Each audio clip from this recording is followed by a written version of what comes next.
নমস্কাৰ প্ৰিয় দৰ্শক, প্ৰজ্ঞান ইউনিভাৰ্ছ চেনেলত আপোনালোকক সকলোকে স্বাগতম জনাইছোঁ। প্ৰিয় দৰ্শক, আজিৰ এই বিশেষ ভিডিঅ'টোত মেষ ৰাশিৰ বাবে অতি গুৰুত্বপূৰ্ণ হ'বলৈ গৈ আছে। কাৰণ 11 মে সোমবাৰে মংগল গ্ৰহই নিজৰ ৰাশি মেষ ৰাশিলৈ প্ৰৱেশ হ'ব আৰু এই প্ৰৱেশে আপোনাৰ জীৱনলৈ নতুন শক্তি, নতুন আত্মবিশ্বাস আৰু নতুন আৰম্ভণি কঢ়িয়াই আনিব। বন্ধুসকল, মংগল গ্ৰহক জ্যোতিষত সাহস, শক্তি, ধৈৰ্য, নিৰ্ণায়কতা, নেতৃত্বৰ কাৰক হিচাপে গণ্য কৰা হয়। মংগল গ্ৰহ যেতিয়া নিজৰ ৰাশিত প্ৰৱেশ কৰে তেতিয়া ইয়াৰ শক্তি বহুগুণ বৃদ্ধি পায় আৰু এইবাৰ এই প্ৰৱেশ আপোনাৰ ৰাশিত পোনপটীয়াকৈ ঘটি আছে, অৰ্থাৎ ই মেষ ৰাশিত আটাইতকৈ বেছি প্ৰভাৱ পেলাব। আজিৰ ভিডিঅ'টোত আমি বিতংভাৱে অন্বেষণ কৰিম এই মংগল গ্ৰহ প্ৰৱেশে আপোনাৰ জীৱনত কি প্ৰভাৱ পেলাব। কেৰিয়াৰ, ধন, সম্পত্তি, পৰিয়াল, স্বাস্থ্য আৰু প্ৰেম জীৱনত ইয়াৰ প্ৰভাৱ, কোনে বেছি লাভৱান হ'ব আৰু কি কি বস্তু পৰিহাৰ কৰিব লাগিব, লগতে এই সময়ৰ সম্পূৰ্ণ সুবিধা লোৱাত কিছু বিশেষ ব্যৱস্থা। গতিকে ভিডিঅ'টো শেষলৈকে নিশ্চয় চাব। গতিকে পলম নকৰি আহকচোন ভিডিঅ'টো আৰম্ভ কৰোঁ। প্ৰিয় দৰ্শক, মেষ ৰাশিৰ বাবে মংগল গ্ৰহৰ প্ৰৱেশৰ যদি আমি গুৰুত্ব যদি চাওঁ, এই প্ৰৱেশ আপোনাৰ লগ্ন প্ৰথম ঘৰত হৈ আছে। প্ৰথম ঘৰটোৱে আপোনাৰ ব্যক্তিত্ব, আত্মবিশ্বাস, স্বাস্থ্য আৰু জীৱনৰ দিশটো প্ৰতিনিধিত্ব কৰে। মংগল গ্ৰহ যেতিয়া ইয়াত উপস্থিত হয় তেতিয়া ই ব্যক্তিৰ মাজত প্ৰচণ্ড শক্তিৰ সঞ্চাৰ কৰে। আপুনি আগৰ তুলনাত অধিক সক্ৰিয়, চোকা আৰু অধিক নিৰ্ণায়ক হৈ পৰে। এই সময়ত আপোনাৰ নেতৃত্বৰ গুণ বাঢ়িব। আপুনি আপোনাৰ কামত অধিক মনোনিৱেশ কৰিব। মানুহে আপোনাৰ কথাত গুৰুত্ব সহকাৰে ল'বলৈ আৰম্ভ কৰিব। কিন্তু মন কৰিবলগীয়া যে মংগল গ্ৰহেও এটা অগ্নিময় গ্ৰহ, গতিকে ক্ৰোধ কেতিয়াবা বৃদ্ধি পাব পাৰে। কেৰিয়াৰ আৰু চাকৰিৰ ওপৰত প্ৰভাৱ। কেৰিয়াৰৰ ক্ষেত্ৰত এই সময় মেষ ৰাশিৰ বাবে বহুত ভাল হ'ব। যদি আপুনি চাকৰি কৰে তেন্তে পদোন্নতিৰ সম্ভাৱনা আছে। আপোনাৰ বছ আপোনাৰ কামত সুখী হ'ব। আপোনাৰ কষ্টৰ ফল পাব। দীৰ্ঘদিন ধৰি চাকৰি সলনি কৰাৰ কথা চিন্তা কৰি থকা সকলৰ বাবে এই সময়খিনি ভাল। নতুন চাকৰিৰ সুযোগ আহিব পাৰে। সাক্ষাৎকাৰত সফলতা হ'ব পাৰে। চৰকাৰী চাকৰিৰ বাবে প্ৰস্তুতি চলোৱা সকলেও হয়তো ভাল ফল দেখিব পাৰে। যদি আপুনি ব্যৱসায়ত জড়িত, আপুনি এটা নতুন প্ৰজেক্ট আৰম্ভ কৰিব পাৰে।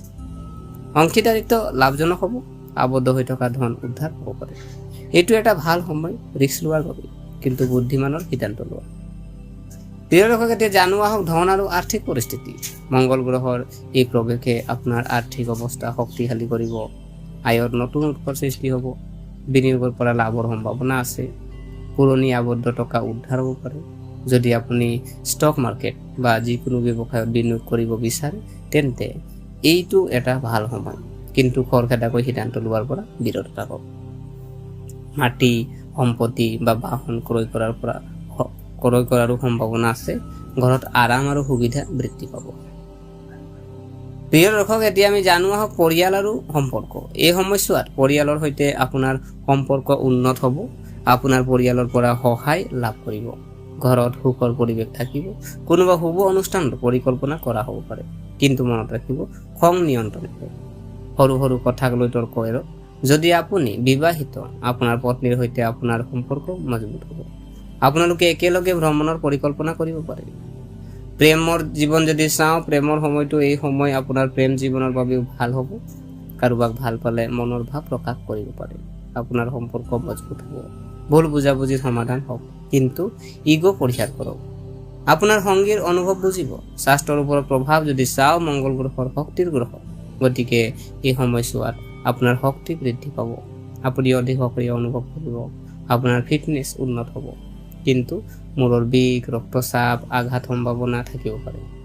গাড়ী চলোৱাৰ সময়ত সাৱধান হওক। অত্যধিক খং আৰু মানসিক চাপ পৰিহাৰ কৰক। যোগ আৰু ধ্যান আপোনাৰ বাবে অতি উপকাৰী হ'ব। ছাত্ৰ ছাত্ৰীৰ সময় কেনেকুৱা হ'ব যদি চোৱা হয়, পঢ়া শুনা কৰি থকা ছাত্ৰ ছাত্ৰীৰ বাবে এই সময় অতি উত্তম।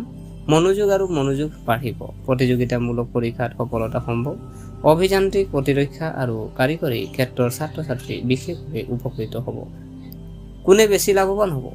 মেষ ৰাশি জাতক জাতিকাসকলৰ আজিৰ দিনটোত যিসকলৰ ৰাশি ফলত মংগল গ্ৰহ শক্তিশালী, যিসকল কঠোৰ পৰিশ্ৰমী আৰু নিজৰ লক্ষ্যৰ প্ৰতি নিষ্ঠাবান। কিহৰ পৰা সাৱধান হ'ব লাগে? খং নিয়ন্ত্ৰণ কৰক। খৰখেদা সিদ্ধান্ত লোৱাৰ পৰা আঁতৰি থাকক। কাৰো লগত অপ্ৰয়োজনীয় তৰ্ক বিতৰ্ক পৰিহাৰ কৰক। ইগ' পৰিহাৰ কৰক। প্ৰিয় দৰ্শক, আপোনাৰ বাবে বিশেষ প্ৰতিকাৰ কিছু আছে। যদি আপুনি এই মংগল গ্ৰহৰ প্ৰৱেশৰ সম্পূৰ্ণ সুবিধা ল'ব বিচাৰে তেন্তে নিশ্চিতভাৱে এই প্ৰতিকাৰসমূহ আপুনি চেষ্টা কৰক যে মংগলবাৰে ভগৱান হনুমানক পূজা কৰক। ওম ক্ৰীম ক্ৰীম ক্ৰোম শিৱ হুমাই নমঃ মন্ত্ৰ জপ কৰিব পাৰে। ৰঙা কাপোৰ বা ৰঙা ফুল আগবঢ়াওক। দুখীয়াত আপুনি পাৰিলে মচুৰ দাইল দান কৰক আৰু হনুমান চালিচা আবৃত্তি কৰক। আৰু পাৰিলে বান্দৰক আপুনি গুড় আপুনি খোৱালে আপোনাৰ কাৰণে ভাল। বন্ধুসকল, সামগ্ৰিকভাৱে মংগল গ্ৰহৰ প্ৰৱেশ মেষ ৰাশিৰ বাবে অতি শুভ আৰু উপকাৰী বুলি প্ৰমাণিত হ'ব। আপোনাৰ আত্মবিশ্বাস বাঢ়িব, কেৰিয়াৰ উন্নতি হ'ব, আৰ্থিক লাভৰ সম্ভাৱনা থাকিব, পৰিয়ালত সুখ থাকিব। আপুনি মাত্ৰ আপোনাৰ খং আৰু খৰখেদা নিয়ন্ত্ৰণ কৰিব লাগিব আৰু সঠিক দিশত কঠোৰ পৰিশ্ৰম কৰিব লাগিব।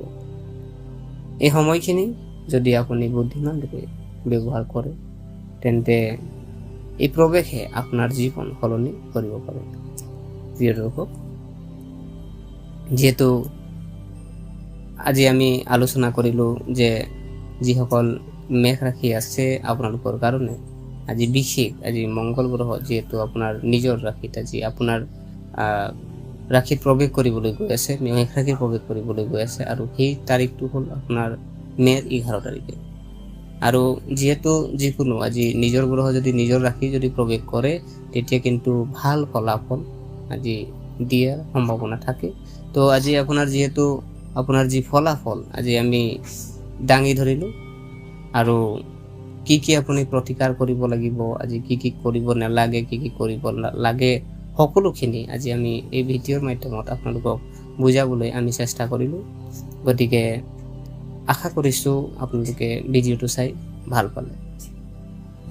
যদি এই ভিডিঅ'ই আপোনাক কিঞ্চিত মানুহ লাভান্বিত কৰিলে তেনেহ'লে ভিডিঅ'টো পাৰিলে আপোনালোকে লাইক এটা কৰিব আৰু যিমান পাৰে আপোনালোকৰ বন্ধুবৰ্গই হওক বা আপোনাৰ পৰিয়ালবৰ্গই হওক তেখেতসকলক, যিসকল মেষ ৰাশি আছে তেখেতসকলক পাৰিলে ভিডিঅ'টো আপোনালোকে শ্বেয়াৰ কৰি দিব। কাৰণ আজি এই যি প্ৰতিকাৰসমূহ দিয়া হৈছে যাতে তেখেতসকলেও লাভ কৰিব পাৰে এই ভিডিঅ'ৰ মাধ্যমত। আৰু কমেণ্ট বক্সত আজি ক'বলৈ গ'লে কমেণ্ট বক্সত আপোনালোকে কমেণ্ট এটা কৰিব, আমাকো ভাল লাগে। আৰু ক'ৰ পৰা চাইছে ভিডিঅ'টো আপোনালোকে পাৰিলে কমেণ্ট এটা কৰিব আৰু কমেণ্ট বক্সত জয় শ্ৰীৰাম কমেণ্টত লিখিব। আৰু যদিহে আমাৰ চেনেলটো যদি আপোনালোকে এতিয়ালৈকে ছাবস্ক্ৰাইব কৰা নাই, অনুগ্ৰহ কৰি ছাবস্ক্ৰাইব কৰি আমাক উৎসাহিত কৰিব বুলি আশা থাকিলে পুনৰ লগ পোৱাৰ প্ৰতিশ্ৰুতিৰে আজিলৈ আমি বিদায় মাগিলোঁ। ধন্যবাদ।